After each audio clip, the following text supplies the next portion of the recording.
Fala galera, sejam todos muito bem-vindos a mais um episódio do nosso podcast, o Café com a Vegas. Tô aqui mais um dia com os meus amigos Indy e Led. Fala Indy, tudo bem com você? E aí, gurizada do Café com a Vegas, sejam bem-vindos a mais um episódio fantástico do nosso querido Café com a Vegas. Temos aqui com a presença também do Led Santos. E aí, Led? Fala galera, tudo bem com vocês? Hoje eu tô aqui, hein? Hoje não perdi a gravação. É isso aí. Bom, como toda semana a gente tá trazendo uma pessoa melhor que a outra, semana a gente tá trazendo um cara que tá iniciando aí no mundo do podcast da aviação. Né? Vai ter um pouquinho de aula com a gente aí, porque ele pediu, né, até uns conselhos pra gente, que ele tá iniciando um podcast, né, chamado Canal Piloto. Não sei se vocês já ouviram falar, mas, cara, desculpa a brincadeira. Salles, seja muito bem-vindo e muito obrigado por ter aceitado o convite aí. Legal, bom, como diz a frase, o bom piloto está sempre aprendendo, né? Exatamente. Bom, mas Oscar Limão, Faceiros Aviadores, aqui é o Alexandre Salles e estou aqui no episódio dos outros mais uma vez. É isso aí, não. Seja bem-vindo e desculpa te cortar aí, Bruno. Eu já tinha falado em off antes da gravação, mas eu vou falar aqui para deixar gravado. É uma grande honra, uma grande alegria. Acompanho o Canal Piloto desde antes de pensar em produzir conteúdo também.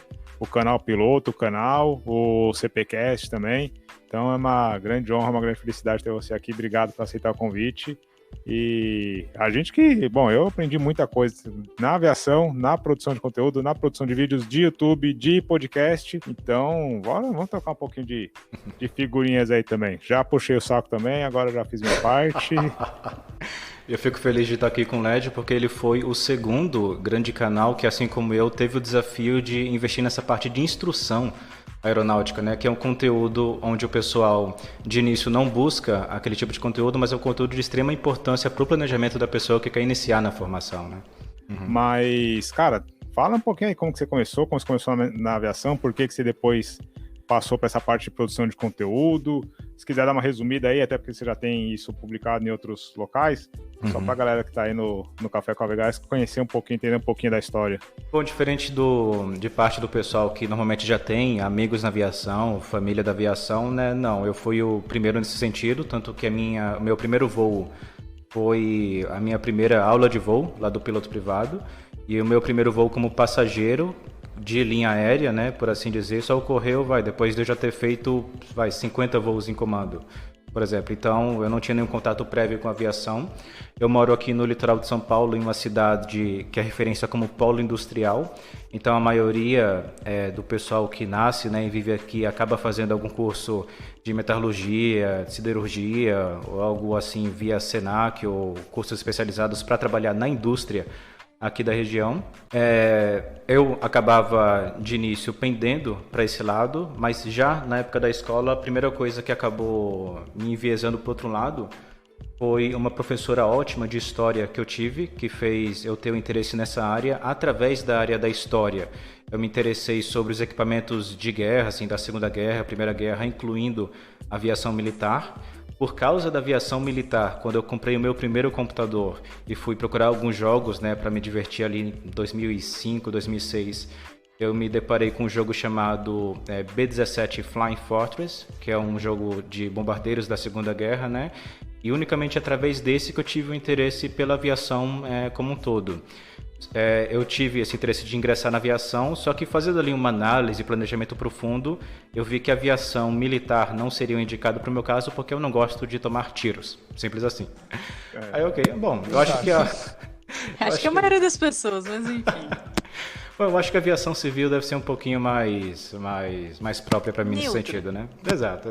Aí com isso eu comecei a pesquisar, vi e fui impactado diante da pouca estrutura que a aviação aqui no Brasil tem, né? Sabendo que existem pouquíssimos aeroclubes por estado, e eu morando aqui no litoral de São Paulo tinha basicamente duas opções, que era o Itanhaém, que na ocasião tinha pouca estrutura, tinha apenas uma ou duas aeronaves à época, e tinha o Campo de Marte em São Paulo, e ambos eram igualmente longe. Eu de transporte público levava 2 horas e meia, né, para chegar aí. Iniciei lá no Campo de Marte, fazendo curso teórico presencial de piloto privado lá no Campo de Marte, intensivo nos finais de semana, coisa que acabava fazendo com que eu saísse aqui de casa do litoral às 4 da manhã e voltasse só às 21 horas, né, na noite. Iniciei lá o curso prático no próprio Campo de Marte, mais uma vez sendo limitado pelas opções de deslocamento, vendo que se eu fosse ou para Jundiaí ou para Bragança naquele primeiro início, eu teria, né, que investir muito mais tempo e dinheiro nisso, então eu acabei fazendo ali no Campo de Marte. E foi justamente durante o curso de piloto privado que eu notei essa dificuldade que existia à ocasião, diante da falta de informações sobre a formação aeronáutica. Quando eu pesquisei, joguei no Google na época, o único portal especializado que eu achei foi o do Yuri Silva, o piloto comercial. E mesmo assim era muito, muito resumido. Falava mais ou menos o número de horas de voo, o custo médio da hora, e falava que você tinha que fazer, por exemplo, o CMA, mas não falava os exames. Falava que você tinha de fazer ali aquele X número de horas de voo, mas não falava o que ocorreria, por exemplo, se você reprovasse, ou tivesse que fazer mais, ou se tivesse algum rendimento abaixo. Não detalhava a parte de voo de cheque. Na parte do CMA não falava o que era pendência, reprovação, nem os exames em específico. Então foi a partir daí que em 2010, graças ao boom que estava tendo o YouTube na ocasião através de vlogs, né, que eu iniciei o canal Piloto em 2010. E naquela ocasião, como eu já consumia também em paralelo podcasts como o Nerdcast lá do Jovem Nerd, eu resolvi explorar essa mídia também do podcast, tendo iniciado o CPCast um ano depois, em 2011. Então foi meio paralelo ali o teu podcast com o canal. Exato, eu sempre tive, para mal ou para bem, esse pioneirismo de tentar explorar uma mídia mesmo antes dela estar madura, por assim dizer. Porque, por exemplo, na parte do YouTube, como eu comecei em 2010, o YouTube era só mato, não existia nem regras de copyright, por exemplo, nem um sistema de remuneração para o produtor de conteúdo fixo. Naquela época já existia a AdSense, mas só os tops dos canais conseguiriam, e mesmo assim era um lucro muito baixo. Hoje em dia, se a pessoa que está escutando quiser começar um canal, ela ali já pode se inscrever no AdSense e começar a ganhar mesmo que centavos, né? Mas já pode começar a ganhar desde o começo. E na parte do podcast também, hoje em dia a produção de podcast é muito mais simples, porque você já tem ferramentas, cursos, gravadores de áudio, né, que facilitam muito mais a sua vida. E naquela época era um desafio tanto em gravar, porque você tinha que depender de plugins de terceiros que volta e meia não gravavam. Tanto que já teve episódios que a gente gravou e deu algum problema no próprio plugin de gravação, a gente perdeu a gravação, teve que fazer de novo por causa disso. E também tinha uma barreira muito forte em como você vai entregar isso para o seu ouvinte. Hoje existe, felizmente, o Spotify e outras ferramentas, então você apenas joga na busca e está feliz. Mas na ocasião você tinha de montar um feed internamente no seu site, queimar, entre aspas, né, esse feed através de agregadores de feed e instruir a pessoa que, se ela quisesse escutar, ela teria que ir até o seu site e escutar ali, se ela tivesse uma internet boa à época, né, em 2011, ou ela poderia baixar para colocar aquilo num MP3 ou num pendrive e colocar no carro, ou então ela poderia baixar um aplicativo, isso depois dos smartphones terem se popularizado em preço, né? Então era totalmente outro universo aí. Exatamente, eu me enquadro nesse nicho de pessoas que tinham que baixar, botar num pendrive pra ouvir no carro. E, cara, eu acho que eu fiquei, se eu for contar as views que eu dei, tanto para os podcasts que começou, como o canal Piloto, o Aerocast, que eu tenho CDs até hoje, de vários episódios de vocês, e que no meio da viagem aquilo ia se repetindo, porque na época eu comprava uns CDs que só cabia um episódio. Cara, eu ouvi o mesmo episódio muitas e muitas vezes. Se isso fosse AdSense, se desse pra converter, eu acho que eu pagava, sei lá, umas 2 horas de voo pra você. Eu também comecei a consumir nessa época que tinha que fazer o download e ouvir, só que eu tinha um aparelhinho de MP3 que eu ouvia, plugava o fonezinho ali e ficava ouvindo. Inclusive eu fazia isso com os vídeos do LED. Eu baixava, removia o áudio, colocava num CD e ia ouvindo, cara. Nossa. Caraca. Ô, LED, tá vendo de onde que saem os memes, né? O cara extrai todo o seu áudio e não tem problema. Configura de acordo com a conveniência. O pior são os memes de vídeo, né? O de áudio não dá pra fazer tanta coisa. Pois é, mas eu fico pensando, cara, quando eu fiz a minha formação, eu tinha não tanta referência quanto tem hoje, mas eu tinha um pouco de referência que eram vocês aí, o LED, você do canal Piloto, e poucas outras, mas assim, eu tinha onde buscar. Não era tão abrangente nem tão fácil, tanto que eu comecei fazendo meus cursos de piloto sem saber que era tudo aquilo. Bem no começo eu achava que era só o piloto privado, e no meio do piloto privado eu descobri que tinha um pouquinho a mais, e eu não sabia o quanto que era esse tanto a mais. Eu até brinco que se eu soubesse... Quase desistiu, né? Não, é isso que eu digo, cara. Eu acho que antes era mais fácil se formar piloto, porque você começava meio que sem saber o quanto você ia ter que gastar. E quando você via, você dava conta, você já tinha feito muito, e aí não tinha como parar no meio do caminho. É o famoso Hoje em dia, informação é fácil, né? É só buscar ali, tem vários canais Exato. falando já. Ô, Salles, mas me corrija se eu estiver errado. Você já trabalhava com audiovisual, produção audiovisual, fora da aviação antes disso, né? Isso, bem lembrado, Led. Assim, desde a época do finalzinho do ensino fundamental, desde quando eu tinha, 11, 12 anos, eu já gostava de, literalmente, brincar, né, com os editores que viam no próprio Windows, e depois pesquisando eu comecei a operar através do Sony Vegas, que é um dos editores, né, de vídeo mais populares. E através disso, já ali no final do ensino médio e ensino fundamental, já sabendo que eu desejava começar a formação e já estando ciente do elevado preço da formação, eu começava a tentar capitalizar isso. Então, sempre que existia algum tipo de trabalho em grupo que os professores colocavam ali que envolvia vídeo, aí eu oferecia esse serviço pro pessoal, deles gravarem o material, entregarem para mim através de DVDs, né, na época. Eu editava para eles e eles apresentavam, né, o material gravado por eles e com minha edição. Aí, graças a isso, quando eu pude começar o piloto privado, eu já pude pagar as primeiras horas já através desse capital que eu consegui. Porque uma das coisas que sempre me chamou a atenção desde os primeiros vídeos que eu assisti é a qualidade de edição, bem editado, bem produzido. É uma coisa que chama a atenção, porque não é só aquele negócio de... Até tava falando esses dias atrás aí, cara, a gente tem uma preocupação aí em produzir, editar, gravar e não só soltar o conteúdo. E a gente vê alguns canais que o cara vai lá, coloca o REC na câmera ou às vezes no celular mesmo, sobe aquele mesmo arquivo, às vezes pelo próprio celular, que já sobe lá. E às vezes a plataforma, o YouTube, dá 1 milhão de views para esse cara e esse cara não teve trabalho quase nenhum para produzir esse conteúdo.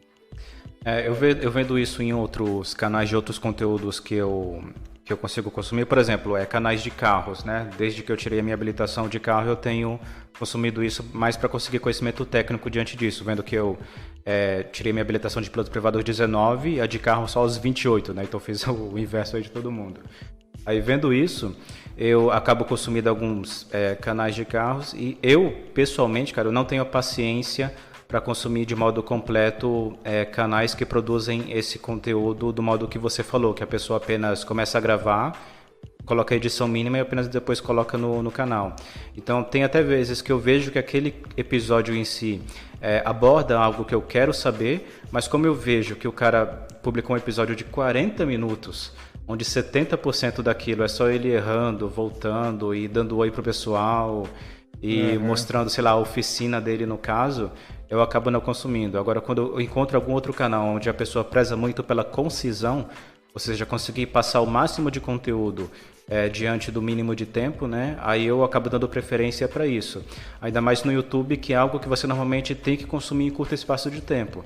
Na parte do podcast acaba sendo algo mais mutável, porque isso você pode colocar no seu carro, aí você vai fazer uma viagem longa, né, e você não se preocupa tanto com isso, mas no YouTube, na minha opinião, isso é essencial. Eu também acho, eu tenho uma dificuldade, eu não consigo fazer vídeos curtos, principalmente vídeos de voo, então, até uma coisa que eu fui aprendendo ao longo do tempo, o primeiro vídeo, assim, que eu coloquei, que tem uma leve bombada, vamos dizer assim, foi a viagem para Argentina, e que eu fiz 2 vídeos, cada um com meia hora, mais ou menos. Pô, mas naquela época eu não conhecia quase nada da plataforma, não conhecia quase nada de como funcionavam as coisas, até a parte de edição, hoje se fosse fazer, eu faria um monte de coisa diferente, mas hoje, se eu fosse fazer, eu provavelmente faria uns 4, 5, 6 episódios, porque ali rendeu material para fazer muita coisa. Só que na época não tinha nem a cabeça de fazer isso, não tinha nem o conhecimento para fazer isso, a gente vai evoluindo, mas lembro que você desde o começo já tinha esse cuidado, já fazia dessa maneira bem feita, bem editada, bem produzida, de uma forma concisa, passava as informações de uma forma legal e com uma credibilidade bacana. Acho que até por isso que seu canal cresceu e serviu de referência para muita gente, né? Nessa parte da produção, existem basicamente 2 bases, né? Que é a desenvoltura do apresentador em si e a parte da produção do material gravado. Eu, desde o começo, como eu já tinha esse conhecimento prévio da edição em si, então na parte da edição eu não pecava, eu tentava sempre agregar muito na pós-produção em si. Ao outro lado da deficiência que eu tinha é justamente que eu tinha desenvoltura 0 na câmera naquela ocasião, né? Tanto que se você assistir canal Piloto 1, canal Piloto 2, por favor, você que está escutando, não assista, é horrível. Pra galera não assistir meus vídeos antigos, porque eu já sou feio hoje, naquela época eu era mais feio ainda e sabia falar menos ainda. Então, o ideal, né, é que você, no seu conteúdo, tenha essas duas bases. Você tenha uma boa pós-produção e também tenha uma boa desenvoltura na hora de gravar, na hora da câmera, não seja, né, tímido, entre aspas.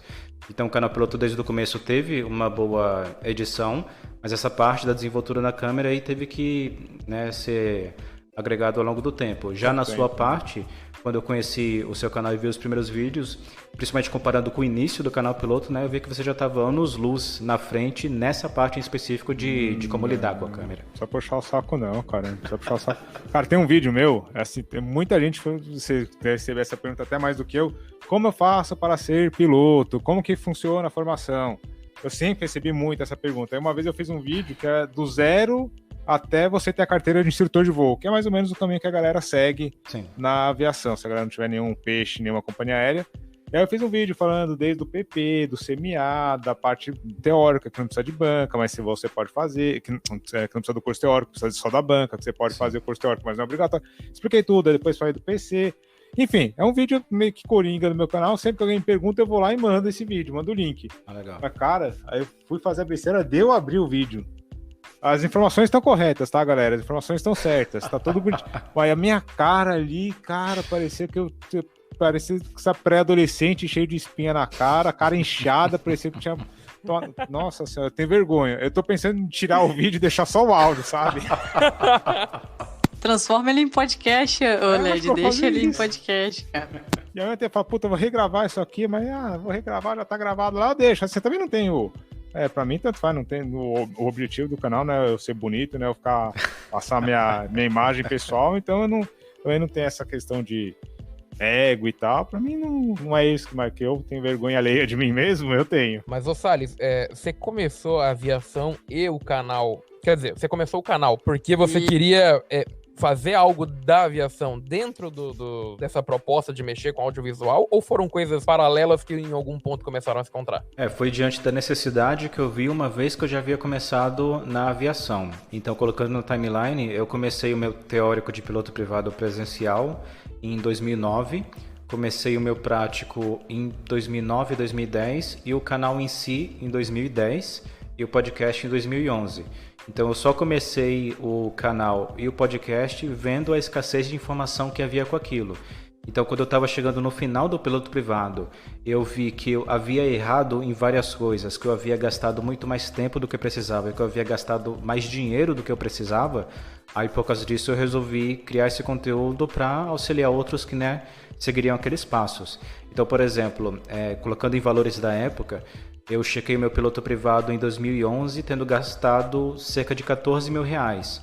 E com o conhecimento que eu tenho hoje, em valores da época, eu podia ter feito o mesmo curso por 11 mil reais apenas. Sim. Então, diante daquilo que eu comecei a criar o conteúdo. Hoje 11 mil reais é o preço de uma GRU. Exato, com a inflação. Tipo isso, né? A ideia, então, era ser um facilitador para as próximas pessoas que quisessem ali usar o seu conteúdo para facilitar, né? Quando fosse se tornar piloto ou entrar nesse rumo aí difícil das GR1 de 11 mil reais. Exato, porque uma vez que você vem de uma família que não tem, né, contato nenhum com a aviação, você não vem de uma família rica, então aquele valor que você vai investir é um valor de fato, né, que você trabalhou bastante por causa daquilo, até como eu citei como exemplo, né, parte do valor eu consegui trabalhando já no ensino médio, editando os vídeos e tal. Então, vendo o tamanho do esforço que eu havia colocado para conseguir aqueles 14 mil reais e depois sabendo que eu poderia ter gasto apenas 11 mil reais, eu pensei, putz, não tem por que eu ser mesquinho e não ajudar os próximos em relação a isso, né? Então, como publicar no YouTube é de graça, não vai ter nenhum custo para mim. Na ocasião, como eu também não trabalhava, eu não ia ter nenhum tipo de prejuízo, como por exemplo faltar no trabalho para gravar aquilo nem nada. Então, vamos ajudar o pessoal, então eu publiquei o material. Eu lembro que eu acompanhava demais, cara, tanto os vídeos quanto o site do Canal Piloto tinha muita informação. Acho que até, na verdade, comecei a consumir mais no site do Canal Piloto, o Para Ser Piloto do Raul Marinho também, o Yuri também, do Portal Piloto Comercial, fiz muito simulado lá, mas todos vocês têm participação na minha formação. Mas o que eu queria te perguntar, Sara, você falou, né, você já tinha falado em outras ocasiões também, que você mora no litoral e tal, você teve que fazer suas horas, inclusive você fez algumas horas em Jundiaí, depois algumas outras horas no outro aeroporto, aí no outro aeroclube no interior de São Paulo. E você nunca pensou em mudar, falar, não, agora eu vou morar em São Paulo, vou tentar viver da aviação, vou tentar arranjar um emprego, vou tentar me focar na aviação? Você nunca tentou encarar a aviação como uma área comercial? Ser profissional da aviação? Ou não chegou a passar por isso? Então, eu desde do começo, quando eu estava planejando em como eu ia ganhar a minha formação e tudo mais, eu sempre fui um cara capitalista que sempre tentava planejar o máximo de retorno que eu tentaria ter diante daquele investimento. Então, sim, morar no litoral sempre foi um grande calcanhar de Aquiles aqui para mim, porque, por exemplo, eu moro aqui no litoral de São Paulo, Baixada Santista, de amigos e contatos que eu tenho aqui são 2 pessoas, eu acho, que é um rapaz do ensino fundamental com o qual eu mantenho contato e o Cobel, que ele mora aqui na Baixada Santista também. O restante dos meus amigos, contatos profissionais e tudo mais, moram em São Paulo para cima, São Paulo interior. Então, sim, morar em São Paulo ou em cidades adjacentes me facilitaria bastante, né? Mas uma vez que eu coloquei na planilha todo o custo que eu teria de aluguel e custo de vida geral, ainda assim acaba valendo muito mais a pena eu morar aqui no litoral. Tanto que, quando eu recebi a oferta de trabalho na atual empresa de ensino que eu trabalho agora, que ocorreu em 2020, eu trabalho atualmente lá na eBianchi, que é um portal EAD onde você pode fazer o seu teórico à distância, de piloto privado e piloto comercial. E quando eu recebi essa oferta em 2020, eu coloquei isso novamente na planilha, né? Aí, por causa disso que eu vi que valeria muito mais a pena eu continuar morando aqui no litoral e comprar um carro para me deslocar diariamente entre o litoral e São Paulo, do que me mudar para São Paulo pagando aluguel. Ainda assim valeria mais a pena diante do alto custo de vida ali em São Paulo. E sobre essa parte de trabalhar profissionalmente na aviação ou não, eu também sempre acabei prezando muito pela minha vida assim, social e de família, no sentido de que eu não gostaria de ingressar em uma profissão onde a minha profissão em si fosse a maior parte do meu dia. Vendo que a profissão de linha aérea e aviação executiva, coisas assim, tem aquele lado negativo de que você depende muito das folgas regulamentadas, de você dormir na sua base e tudo mais. Tem os prós da profissão, mas também tem o lado negativo. Então, de início, eu sempre tive apenas 2 objetivos, que era ser piloto, porque eu sempre gostei de voar, e também trabalhar com aviação, ou seja, ganhar o meu lucro financeiro através da aviação, mas não necessariamente como piloto. Então, por causa disso, que durante a minha formação fiz ali meu piloto privado, fiz o meu piloto comercial, e no momento que eu estava para iniciar o IFR do piloto comercial, me veio algumas ofertas de trabalho que eu acabei pausando o piloto comercial. Logo após veio a oferta de trabalho da atual empresa onde eu trabalho, e diante disso que eu acabei decidindo pausar o piloto comercial, eu não cheguei a finalizar. Então hoje eu tenho a habilitação de piloto privado e também de piloto de ultraleve, que eu fiz o check-in separado. E atualmente eu consigo ser piloto, consigo ter a minha habilitação e voar em aeronaves de amigos, né, quando a gente deseja, em períodos fora de pandemia, claro. E em paralelo também eu consigo, né, financiar a minha vida aqui através da aviação. Entendi. É mais ou menos o que eu tenho também, né? Eu cheguei a fazer todas as carteiras, cheguei a atuar também como instrutor e até eu já falei, quando eu comecei a formação eu queria, assim, ir para a linha aérea, era um dos meus objetivos, eu sabia dessa parte toda aí das dificuldades, mas era uma coisa que eu queria. Aí depois veio crise, depois veio um monte de problema e tal, problemas não, né? Fases da vida que eu tava, pessoal também, que envolve um pouco disso que você falou, da questão pessoal, família, questão social, e eu acabei optando por não ir com os 2 pés no peito para tentar um emprego na linha aérea, e aí eu acaba sendo dessa forma que você falou, consigo fazer uns voozinhos de vez em quando, a gente tem as outras possibilidades, o próprio canal também dá uma visibilidade, que é legal, que a gente consegue fazer alguns passeios legais, mata a vontade de voar, e querendo ou não, a gente eu também por conta do canal, imagino que você também por conta do CPcast, também por tá sempre envolvido com a aviação, tá sempre aprendendo, por conta da escola, você também tá sempre inteirado do que tá acontecendo, das novidades, acho que acaba pelo menos matando a vontade de estar ali envolvido na aviação, né? Exato, eu sempre tento procurar em ver que tipo de retorno aquela possível habilitação iria me trazer. Então, por exemplo, quando eu trabalhava unicamente com canal piloto, lá em meados de 2014, coisa assim, eu até cogitei, por exemplo, em fazer o curso de comissário, mesmo sem pretender trabalhar como comissário, apenas para ter a vivência daquele curso e poder dar dicas do mesmo modo que eu dou como piloto, né? de poder fazer isso em cima do curso de comissário. Isso acabou não se concretizando, mas acabei explicando um pouco esse meu tipo de raciocínio. Na parte do piloto comercial, por exemplo, para checar o piloto comercial, faltaria unicamente a parte do IFR e ou o multi. Mas nesse momento, se eu fosse investir novamente o restante de horas, né, para poder checar o piloto comercial, isso não ia impactar positivamente no meu ganho financeiro, né? Vendo que atualmente eu não pretendo nem dar instrução, fazendo curso de INVA, por exemplo, e também nem trabalhar como piloto comercial remunerado, né? Então, nesse momento, por causa disso, eu acabei pausando essa parte, deixando pendente para se no futuro acabar sendo viável financeiramente, e acabei focando nessa parte de trabalhar especializado em ensino. Na verdade, isso é uma concepção errada que eu também faço, acabei de fazer com você e, na verdade, a maior parte das pessoas acabam fazendo, né? Você gosta da aviação e tal, então você quer trabalhar na linha aérea comercial, você quer trabalhar voando.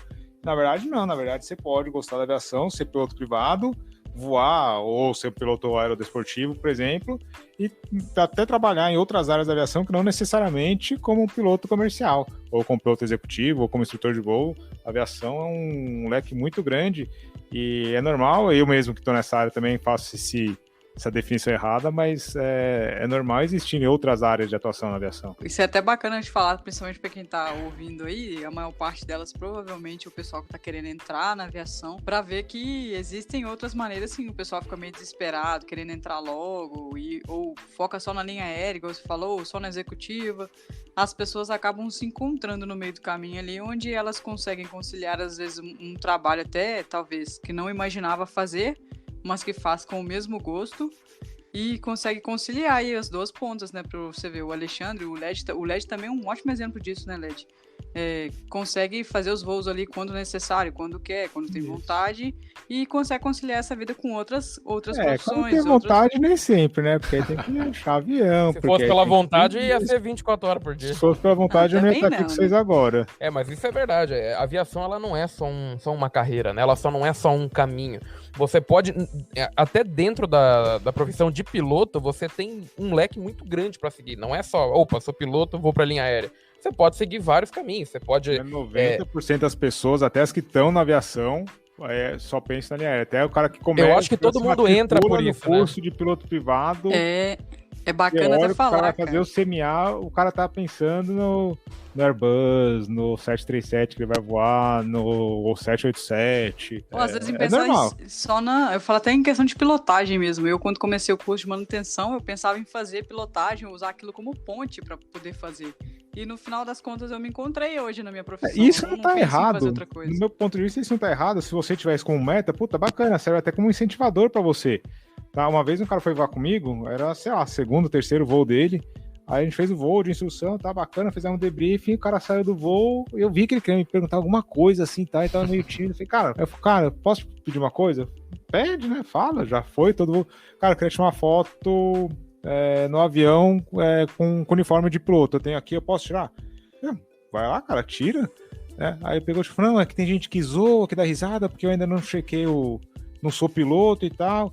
Não, cara, vai lá, pode tirar. Se você quiser fazer, faz, não tem. Cara, pra mim não tem problema nenhum. Você vai usar o uniforme sem ser piloto. Aí o cara falou, tirou, algumas pessoas viram de fato, e depois vieram pra mim, né, meio em off, aqueles buchichos que tem, né, que você fala, fulano de tal, agora já tá checado, não sabia. Falei, cara, às vezes o cara tira aquela foto ali, coloca no fundo de tela do celular dele, e toda vez que ele abre o celular, vira um motivador pra ele. Uhum. Então, se você vai entrar na aviação pensando no 747, pensando em voar o A380, cara, bacana, se isso serve de incentivo para você, que sirva, que seja legal. Mas o importante é só não esquecer que existem as outras possibilidades, as outras áreas da aviação, como eu, na hora que perguntei para os caras, acabei esquecendo também, né, porque acaba sendo uma concepção meio comum, uma pergunta meio comum. Existem as outras áreas da aviação, existem todos os degraus que você vai ter que subir na escada até você, de fato, se chegar lá no 380, se esse é seu objetivo, que seja, mire nesse objetivo, mas não esqueça que tem toda a jornada no meio, e essa jornada é bem legal, bem bacana também. E hoje em dia, principalmente com a internet, né? O pessoal hoje na internet costuma julgar muito a trajetória dos outros, né? Porque ali é muito fácil você comentar alguma coisa sem saber qual que é a real condição da pessoa, o que ela passou, ou o que ela passa para poder viver aquilo. Então, assim, tem toda uma trajetória, tem todo um gasto, um custo o pessoal acha que na internet às vezes não mede muitas coisas que fala. Então é bastante o cara que tá empolgado, que tá iniciando. Cara, não tem vergonha não, vai lá, faz, tira foto, faz o que tem vontade, porque se depender da ideia das outras pessoas, a gente não vai fazer nada no mundo, né, cara? Isso daí é foda. Só pra ficar um episódio político, conta umas histórias bacanas aí pra gente, cara, um voo bacana que você fez, uma coisa bacana que você lembra aí, uma troca de cueca, como diz o Beccari. Ok, vamos lá pra uma história bacana que eu lembro que eu contei nos primeiros episódios lá do Canal Piloto. Na ocasião, quando eu ainda estava no ensino fundamental, sim, eu estudava numa escola aqui do litoral de São Paulo. Naquela ocasião, aos 13 anos mais ou menos, eu já havia decidido, né, que eu gostaria de me tornar piloto, né, quando eu atingisse a idade mínima, que na ocasião era 17, hoje é 16. E quando eu compartilhei aquilo com alguns amigos, o pessoal do meu grupo interno ali de amigos, né, claro, me apoiaram, acharam bacana e tal. E já quando chegou nos ouvidos ali de um bully que tinha ali na sala, em um exercício de educação física que a gente estava fazendo numa quadra externa ali da escola, ele falou literalmente, né, para mim com todas as letras: você nunca vai ser piloto. E na ocasião, a gente estava fazendo aquela atividade física no lado externo e a minha escola, onde eu estudei, ela tem uma torre de água, assim, gigantesca com o nome da escola, né? Eu acho que a torre deve ter o quê? Uns 20, 40 metros de altura, quase que um mini prédio ali. Aí eu, na ocasião, em resposta para ele, né, acabei falando, eu vou conseguir, vou dar meu jeito e tal, e um dia vou passar voando ali em cima daquela torre aqui no litoral. Aí os anos se passaram, né, fiz a pesquisa, comecei a voar lá no Campo de Marte e tal, e durante um voo de navegação, já no início do curso de PC, a gente foi fazer uma navegação pelo litoral, e o corredor da Terminal São Paulo, que passava pelo litoral, na carta da TMA São Paulo da época, ele desembocava justamente em cima da minha escola. Então eu pude passar voando exatamente em cima da minha escola, unicamente pelo planejamento que já estava feito ali do voo, né? Aí quando eu passei ali em cima, olhei para baixo, olhei e falei, Vinícius, se você me visse hoje. Tem inclusive um vídeo disso, né, no canal lá, no canal Piloto. Isso, foi uma das navegações que eu fiz, eu refiz essa navegação. Se não me engano, o vídeo que está publicado foi da segunda vez que eu passei por aquele corredor, mas o trajeto é assim o mesmo. Entendi. Foi um planejamento todo na base da vingança, né? Mas isso é um motivador também, você acha que não? Mas isso serve como motivação também. Mas claro, esfregar as coisas na cara dos outros é a melhor coisa que tem. Eu gostei muito de ter passado por ali, mas eu admito que não foi pensado. É que naquele trajeto, o único corredor que a gente podia utilizar era aquele, tanto que depois a gente seguiu pelo litoral até Ubatuba, coisa assim. Então foi coincidência mesmo. Mesmo que não tenha sido pra vingança ou pra esfregar na cara dele, mas querendo ou não, tem uma parte da sua história ali, você estudou ali, você passou ali, então remete a toda a parte que você passou ali. É bacana sobrevoar os lugares que a gente cresceu, viveu, ou que a gente conheceu. Eu acho interessante. Eu acho que até faltou uma faixa atrás do avião escrito chupa. Hashtag chupa, né? Eu acho que esse negócio de modéstia aí não serve pra nada, cara. Tem que esfregar na cara dos outros mesmo. Seria legal. Inclusive, eu acho que daria mais views também, né? Nossa, com certeza, viu?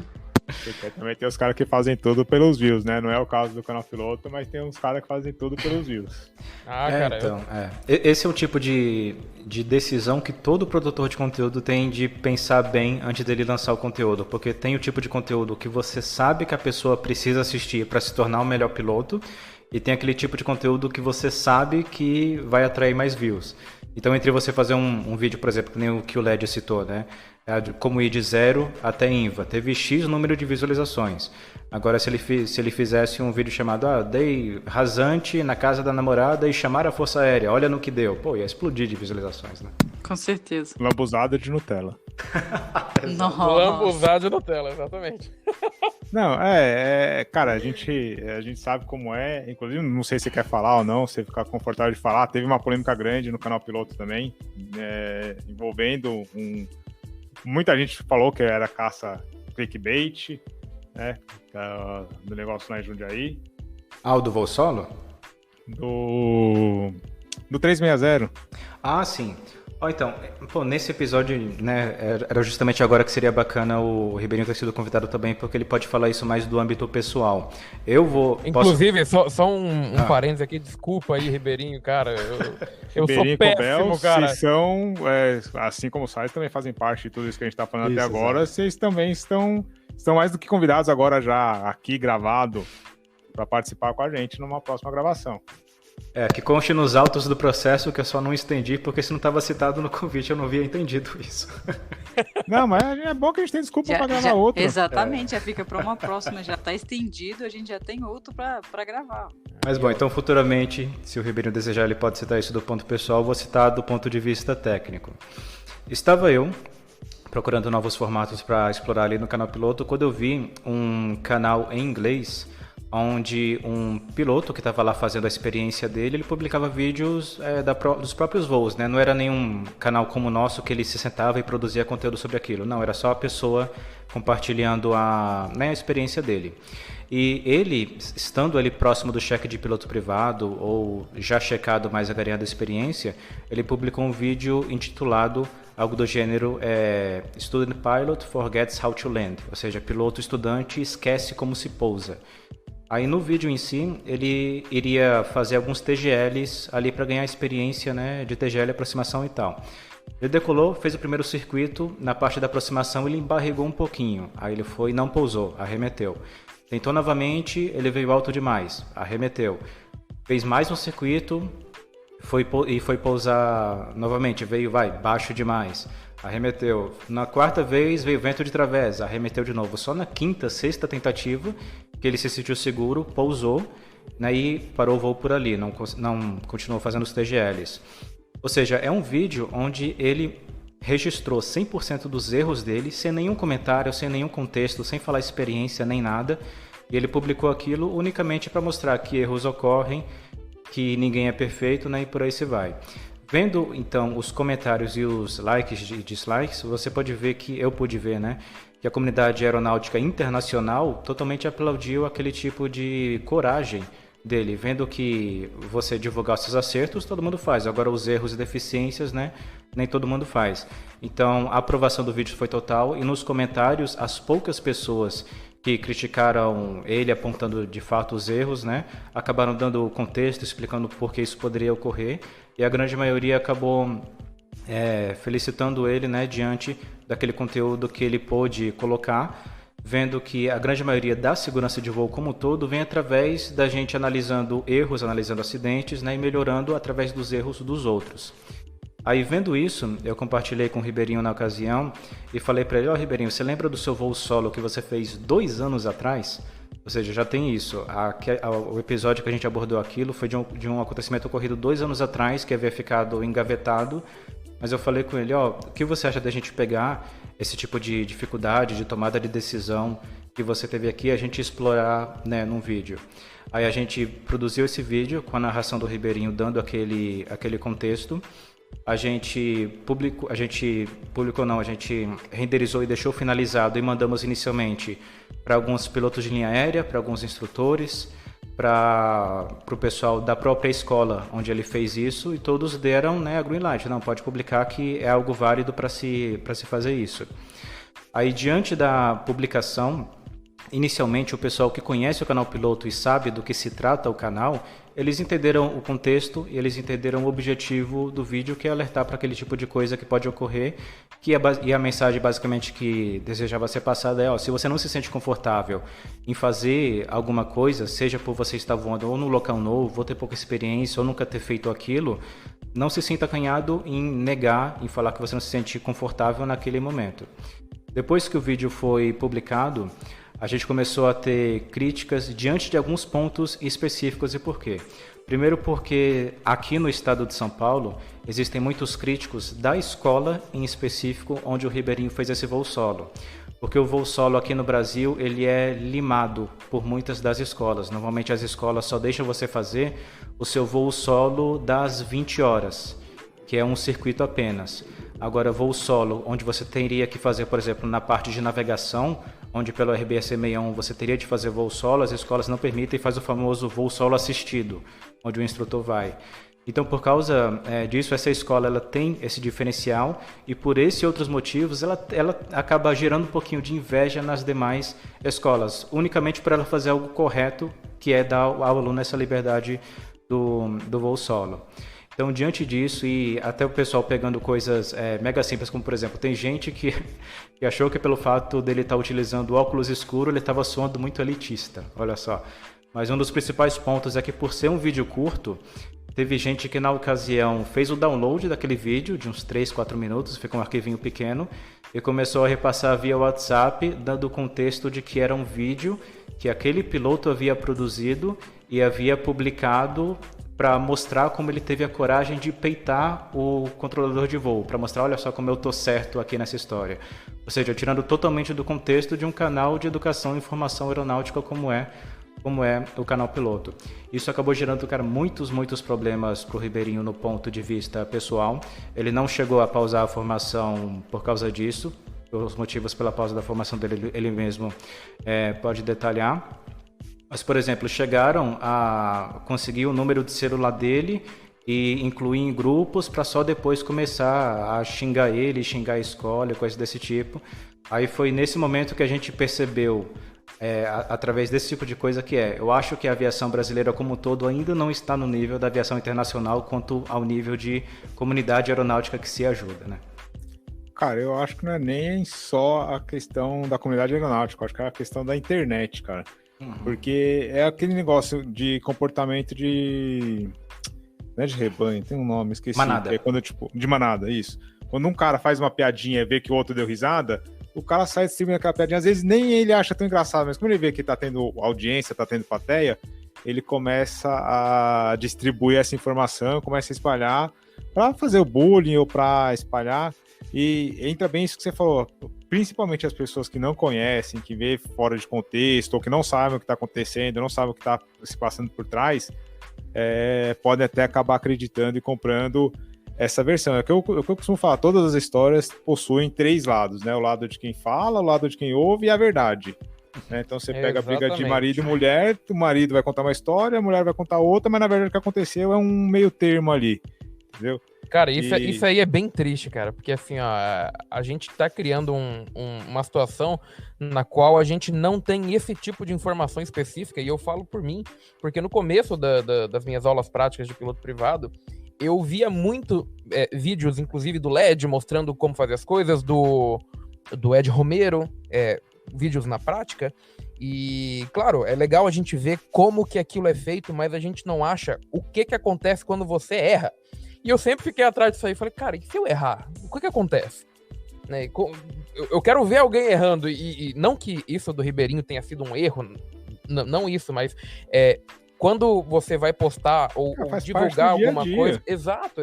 Quando você vai mostrar algum tipo de erro, já existe um estigma da comunidade brasileira como um todo, mas focando na comunidade aeronáutica, de te julgar, de pessoas que já fizeram, até cometeram o mesmo erro, mas de ir lá e falar assim, olha, eu fiz melhor, ou pessoas que nunca fizeram, ir lá e falar, eu faria melhor. Então, Bruno, você sabe por que você precisa de 40 horas de voo para checar o PP? Não é porque você não consegue aprender, é porque você precisa adquirir experiência. Por que você precisa de 150 horas para você checar o PC? É porque você precisa de experiência. E muita coisa que você faz no PC, você já fez no PP. Você poderia ler um livro e saber como faz. Você precisa ter a prática e precisa ter experiência. E mesmo após a experiência, você não tá livre de erros. Não, lógico que não, ninguém tá. Eu, com minha carteira de instrutor, tem lá o voo que eu fiz para Regente Feijó, por exemplo, que eu tive que arremeter porque quase quebrei o avião. Tá lá, deixei no vídeo também, porque eu acho que isso faz parte, essas coisas fazem parte, entendeu? E assim, você precisa ter experiência. Como que você adquire experiência? Errando. Você só adquire experiência errando. Na aviação, infelizmente, alguns tipos de erro acabam sendo fatais. Por isso que, se você pega, e isso no Brasil é muito incentivado, você pega os relatórios de CENIPA, relatórios finais de acidentes, você tá ali não procurando o culpado. Você tá ali tentando entender todas as causas, todos os fatores contribuintes que levaram àquele acidente. Para quê? Para você, na sua operação, na sua atividade, poder ficar atento a esses fatores contribuintes, ver se eles estão presentes, porque muitas vezes eles estão ali presentes na sua operação e você nem sabe deles, você nem percebe que eles estão ali, e aí você consegue falar, putz, isso aqui aconteceu com o cara ali e ele se deu mal. Deixa eu ver o que eu vou fazer aqui para tirar esse elo que talvez esteja fraco na minha operação. A gente aprende com os nossos erros. Na aviação, a gente ainda tem a oportunidade de aprender com o erro dos outros. E essas ferramentas de vídeo, publicação e tal, em canais sérios, como o Canal Piloto sempre foi, a gente tá falando aqui desde o começo, não é puxando o saco, porque eu já fiz isso para várias pessoas, já recomendei o Canal Piloto para várias pessoas em off, sem problema nenhum. Cara, é de ouro, tá ali de graça na internet, pra você ver que são coisas que acontecem, porque, já tinha acontecido 2 anos antes da publicação. Aconteceu, ninguém ficou sabendo, tava ali guardado no HD do Salles, do Ribeirinho, não sei. Agora, a comunidade aeronáutica tem acesso a isso, tem acesso a uma aula que o Ribeirinho pagou para voar, né? Então ele pagou para ter aquela experiência, para ter aquele aprendizado, e ele compartilhou com todo mundo de graça, entendeu?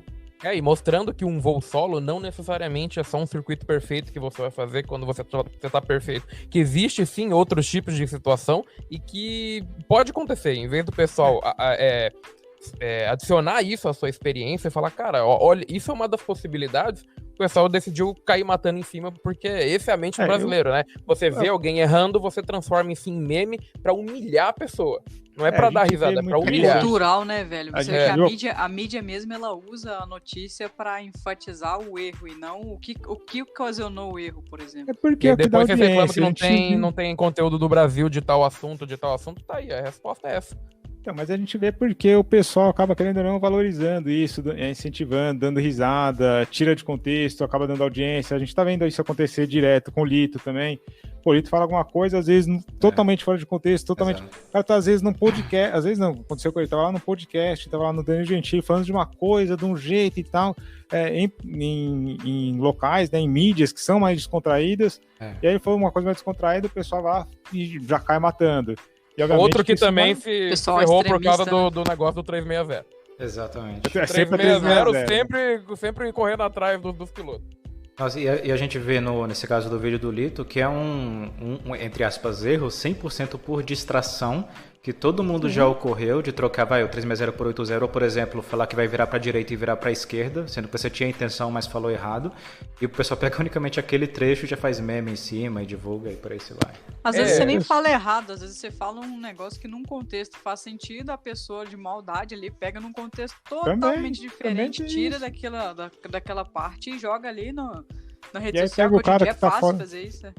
Cara, nessa ocasião desse vídeo aí, cara, quando publicou e deu todo esse rebuliço, tiveram algumas pessoas que vieram falar comigo pedindo pra eu dar minha opinião a respeito. E, cara, não tem como eu dar minha opinião a respeito, porque se eu fosse dar minha opinião a respeito, poderia dar minha opinião como aluno, que eu já fui aluno, poderia dar minha opinião como instrutor, porque eu já fui instrutor, poderia dar minha opinião como gestor de segurança de uma escola, que eu já atuei como gestor de segurança, atuo até hoje como gestor de segurança de uma escola, poderia dar minha opinião como produtor de conteúdo, que eu também produzo conteúdo, e todas essas experiências que eu tive, que obviamente já se acumulam numa pessoa só, numa opinião só que eu teria que ter como sendo minha, mas cada partezinha dessa opinião que eu daria acabaria entrando em conflito com uma outra partezinha, entendeu? E outra, não tem como eu falar sem saber exatamente o que levou aquele contexto, como que aconteceu, se foi feito um briefing antes, se não foi feito um briefing antes, se aquilo lá estava previsto ou não. No final das contas, o que aconteceu? Pousou, está em segurança, foi um aprendizado, querendo ou não, foi uma experiência, um acontecimento diferente do que ele já estava passando ali, teve um aprendizado, compartilhou com todo mundo só tem a ganhar. Se você está assistindo, comigo não aconteceria, comigo eu sou... beleza, então esse vídeo não é para você, assiste o próximo, entendeu? É muito fácil criticar. Uma coisa que eu acho engraçado também é que a maior parte das pessoas que criticaram nesse momento e que continuam criticando não tem 5% da experiência que essas pessoas que acabam levando aí esses mal entendidos aí tem. Tipo assim, cara, o cara pode errar uma palavrinha só, não vai mudar a experiência, nem a história toda que o cara tem ali na aviação, seja de você, seja do Lito, seja de quem for, cara. Todo mundo ali tem uma história gigantesca, ninguém pode...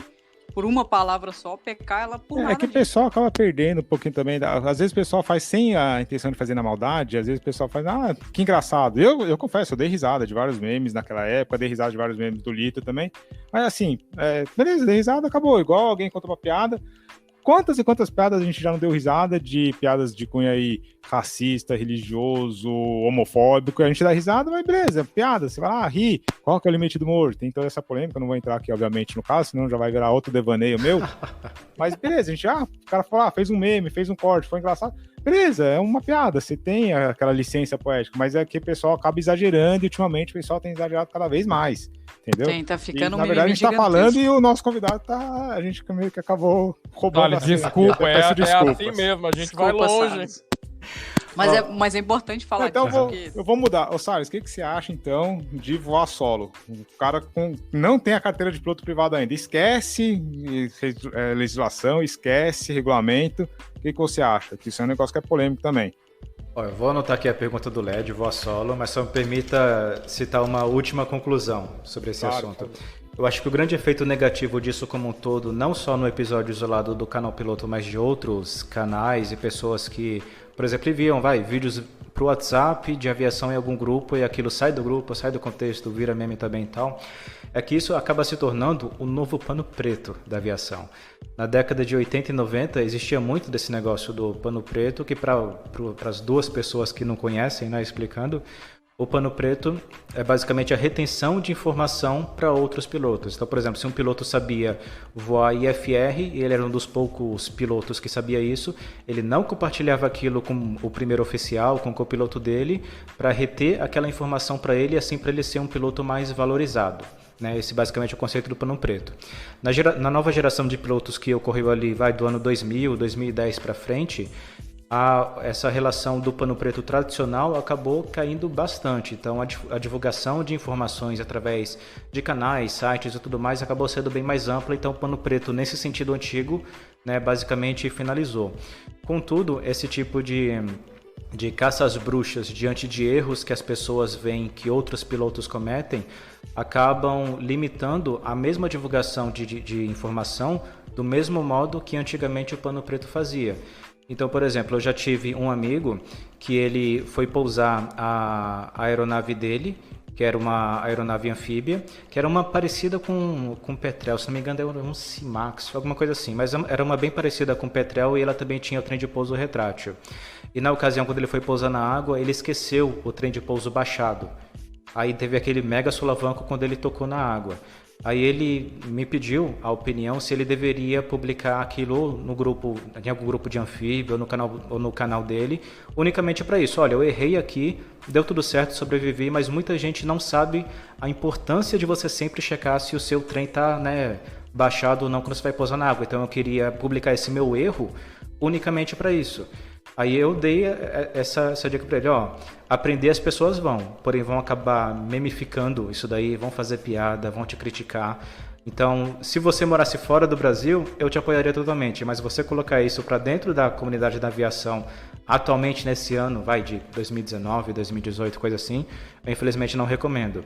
E agora você imagina também isso a longa escala. O tanto de pessoas que vêm e dão risada e até compartilham esses tipos de memes de outras pessoas errando, e na hora que ela vai, por exemplo, fazer o curso de PP dele, a pessoa vai sair com a aeronave e esquece o calço na roda. Vai sair com a aeronave e esquece de tirar lá a capinha do tubo de pitot, coisa assim. Seria coisas que, se gravada, a pessoa poderia compartilhar para disparar o awareness disso daí, mas ela acaba não fazendo unicamente com medo do cancelamento que existe atualmente na aviação. Então isso a longo prazo acaba se tornando um novo pano preto. E é prejudicial porque é falta de informação, falta de divulgação de informação. Omissão é crime, dependendo do que for, obviamente, na aviação. Então, agora respondendo a pergunta do LED sobre a importância do voo solo. Totalmente apoio, é por isso que está no regulamento, tanto via FAA quanto via ANAC, está lá, mas infelizmente as escolas a longo prazo acabam fazendo essa pequena adaptação do voo solo assistido, Vendo que o piloto privado na fase de navegação também deveria voar solo e na parte do piloto comercial também deveria, parte das navegações, fazer solo. A grande limitante da parte desse voo solo aqui é em parte via seguradoras, porque existem algumas seguradoras que fazem o seguro para a aeronave, que só acabam pagando o dano da aeronave se o piloto em comando tiver X ou mais números de horas de experiência. Então se um piloto privado fazendo piloto comercial com 70 horas totais acabar quebrando o trem de pouso, teoricamente a empresa não pagaria. E claro que isso varia de empresa para empresa, E a outra que também existe alguns conflitos entre o RBAC 61 e o CBA, que é o Código Brasileiro de Aeronáutica, em relação a permitir ou não o voo solo, né, com pessoas abaixo da experiência mínima requisitada, que é o caso do piloto-aluno. Esquece regulamento. O cara que está ali com as suas 22 horas de voo, sei lá, 30 horas de voo do PP, não está em carteira checada ainda, fazer navegação solo na Terminal São Paulo. Você acha que todo mundo é capaz, ou todo mundo tem essa experiência suficiente para fazer voo solo desse tipo de... Olha, diante da formação que eu tive, no caso ali no Campo de Marte, diante do estudo que eu coloquei, se as pessoas não têm esse tipo de capacidade, você não deve limitar isso para as outras que têm. O que você deve fazer, na minha opinião, é de identificar que tipo de deficiência ela tem nesse sentido e acabar mais focando isso na parte do briefing antes do voo. Por exemplo, uma deficiência que eu tive quando eu comecei meu piloto privado é que eu não tinha experiência zero com fonia. Então eu demorei 5 voos para aprender direitinho como se fala ali no rádio da aeronave. Na parte de navegação eu também tive problemas quando fui fazer o primeiro cálculo dos voos de navegação, estimados e tudo mais. Então, tendo um briefing um pouco mais aplicável nisso, que eu tive ali no caso do meu piloto privado, eu pude solucionar isso. Então, ao final do meu piloto privado, que eu chequei, eu acho que com 43, eu acho, que eu tive algumas horas de tupi ali também. Mas supomos, ao final ali de 25 horas, se o meu instrutor falasse, Salles, vai navegar pelos corredores da Terminal São Paulo, eu tinha total condições. Por um lado, não afirmo que todos têm, mas por outro lado, se existe essa deficiência, a minha opinião é que não devia, limitar os alunos, mas sim tentar reorganizar a instrução teórica, seja no briefing, ou seja, por exemplo, na parte do curso teórico, vendo que existe muito conteúdo que o piloto utiliza no seu dia a dia no curso prático, que não é abordado no curso teórico. Então, o piloto faz o curso teórico e faz a prova da ANAC e chega ali no curso prático sem saber nada de fraseologia, porque a ANAC não exige, e também sem saber nada de preenchimento de plano de voo, também porque a ANAC não exige. Então, se mudar lá em cima na ANAC, eu acho que o pessoal teria condições. A gente começa a remeter aí até a parte do curso teórico. É que, na verdade, também eu concordo com você, também acho que não deveria ser limitado, porque um não consegue fazer, você acaba limitando para todos. Apesar de que na aviação a gente sabe que a gente sempre peca por excesso e não por falta, né? Uhum. E assim, a gente vê, eu costumo falar, vi muita gente que, de fato, voa solo assistido e que são ótimos pilotos, e conheço muita gente que voa solo de verdade, que tem toda a parte da confiança, que é muita coisa que fala, não, que ele vai voar para poder pegar a confiança, então ele tem que voar solo para poder confiar na própria pilotagem. Conheço muita gente que voa solo de verdade e que não tem essa confiança, que inclusive gente que, vamos ali fazer um voozinho comigo porque eu tenho meu avião, mas não tenho confiança para voar. Cara, já vi vários assim. E por isso que eu digo que depende muito mais do piloto, do aluno, do que da situação. E muitas vezes, não, o cara tem que ir, obrigado aí. E às vezes o cara tá tão inseguro de ir que o próprio aluno opta por não ir, entendeu? Sim. Cara, inclusive eu conheço piloto comercial checado com um monte de hora na carteira aí que não voa na Terminal São Paulo porque tem medo, entendeu? Sim. E eu digo assim, do meu ponto de vista, falando mais como instrutor, por isso que eu digo assim, esquece essa parte de regulamento e tal. Uhum. O cara tá ali com as suas 25, 26 horas. Nos cursos aí de segurança e tal, é muito comum a gente ver o cara sabe das coisas, mas ele ainda não sabe as coisas que ele não sabe. Então, se ele tiver uma pane de motor, uma pane de indicação de motor, ele tá num corredor congestionado, tá numa parte ali que tem um monte de gente voando, pássaros, não sei o que, a carga de trabalho dele pode ficar tão grande que ele sozinho, talvez, ele possa entrar numa situação de emergência que, se ele estivesse com alguém junto, talvez não precise nem ser um instrutor, talvez pudesse ser um outro aluno, ou fazer um compartilhamento de horas. Eu tô meio que devaneando aqui, tá, galera? Só pra gente tentar entender.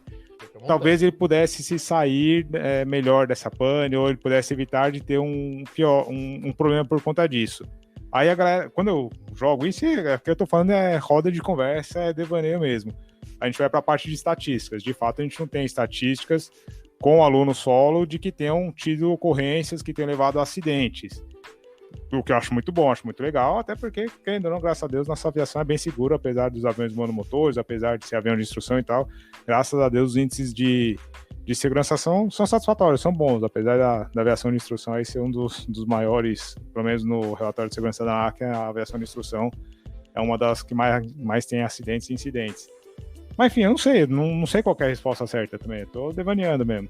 Então, havendo a deficiência no aluno, de primeiro, poderia primeiro haver essa possibilidade do instrutor jogar para o aluno, você quer fazer essa parte solo ou não, mas um dos limitantes é que atualmente a maioria das escolas, né, sequer permite, mas no mundo ideal, né, deveriam ao menos dar. A verdade é que as escolas não permitem, é porque as escolas não têm avião, não têm estrutura para isso, e também porque o instrutor tem que receber. Então as escolas também ficam limitadas por conta disso. Né? Também tem isso do lado operacional, sim. Exatamente. Aí na outra parte também durante a instrução teórica e prática também deveria ter uma maior conscientização aos alunos pilotos em relação ao fato de que você se sentir ou com medo ou incapaz diante de alguma coisa não deve ser encarado como algo definitivo, mas sim ser encarado como o fato de que você sabe onde é o seu limite. Se você, por exemplo, não se sente livre em navegar na Terminal São Paulo por causa da parte dos corredores. Tenho medo de me perder nos corredores. Vamos pegar um próximo voo, vamos apenas navegar nos corredores para você pegar isso.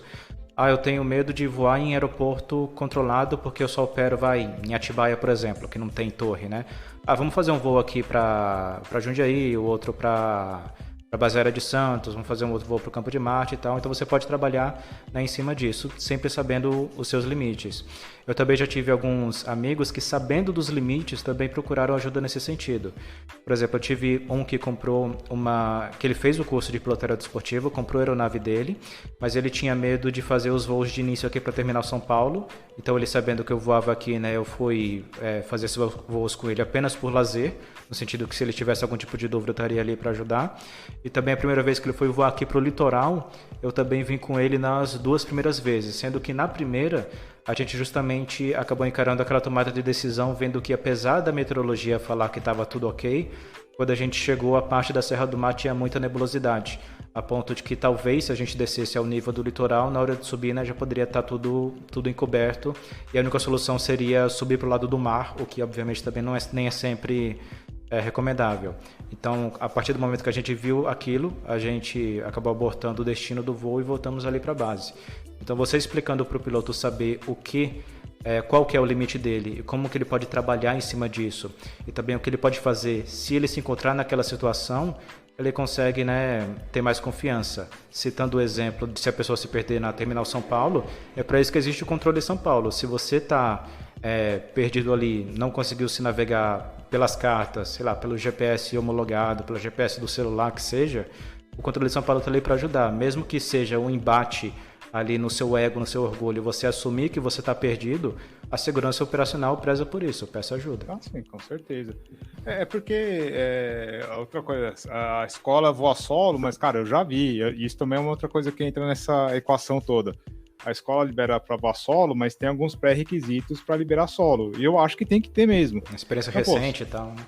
Você tem que ter experiência recente. Então, você vai fazer o voo solo, você só vai fazer o voo solo de navegação se você fez esse mesmo voo acompanhado do instrutor nas últimas 48 horas, se não me engano. Tem alguns requisitos assim. E eu acho que tem que ter. Só que isso também, e aí tem algumas condições meteorológicas também, que são mais limitantes ainda, eu também acho que tem que ter. São vários recursos que são feitos para, de fato, aumentar essa segurança. O piloto reconhecer a sua deficiência, ou a sua... Deficiência não, né? Mas a sua... Limitação. Suas restrições, suas limitações, seria ideal, seria o mundo perfeito. E, o cara às vezes tem que fazer mais horas de voo, porque ele ainda tá com essa limitação. Show de bola. O cara tá, querendo ou não, tá aumentando a segurança dele, tá aumentando a experiência dele. Só que se o cara não reconhecer essa limitação dele e achar que pode ir, ou se ele achar que tá errado essas limitações da escola, que não tem que fazer, ou... não, mas eu já fiz esse voo, só que já faz... 15 dias que eu fiz esse voo, às vezes, até por cara não ter essa experiência toda ainda, né, não ter essas horas de voo acumulada, esse tempo, essa distância entre voo e outro pode ser muito prejudicial. E se o cara não reconhecer isso, o cara às vezes sai falando mal também, fala, os caras liberam solo, mas não me liberam solo, então não consigo checar porque não consigo fazer o voo solo, não consigo cumprir a missão tal. Uhum. E aí entra aquela questão também, aí você não vai liberar o cara solo, o cara vai falar mal da escola, entendeu? O tanto de coisa que tem. Às vezes o cara nem sabe que existe uma limitação dele, não entende o fator operacional que pode acarretar no voo dele, e acaba saindo falando mal da escola também por uma coisa que talvez ele não entenda, talvez ele nem saiba que ele não sabe ainda, né? Que eu costumo brincar. Uhum. Eu acho que, para finalizar mesmo com chave de ouro, o melhor conselho que a gente consegue dar é: voe um livro, leia um avião e não esqueça de ter mais agilidade. Porra, eu ia usar essa frase pra finalizar, o cara já chegou na hora aqui, mas tá bom, o Brunão conseguiu. O Brunão colocou panos quentes e tudo, tá certo.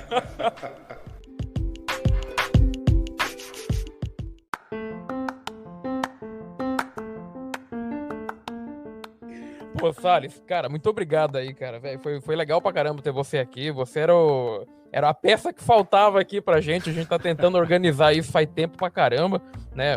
Só tô terminando aqui porque o Salles disse que ele tinha até as 9h30, agora falta 1 minuto pras 9h30. Olha, isso que é pontualidade.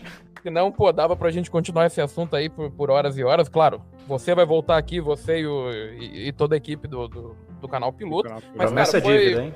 Exatamente. Pô, foi um prazer enorme pra mim, acredito que pra todo mundo também. E muito obrigado, cara. Perfeito, pessoal. Qualquer coisa, vocês têm meu contato aí para futuros episódios. E como sempre, pilote um livro, leia um avião e nunca se esqueça de ter mais agilidade. Para todo mundo que ouviu até aqui, um abraço, obrigado e até a próxima semana.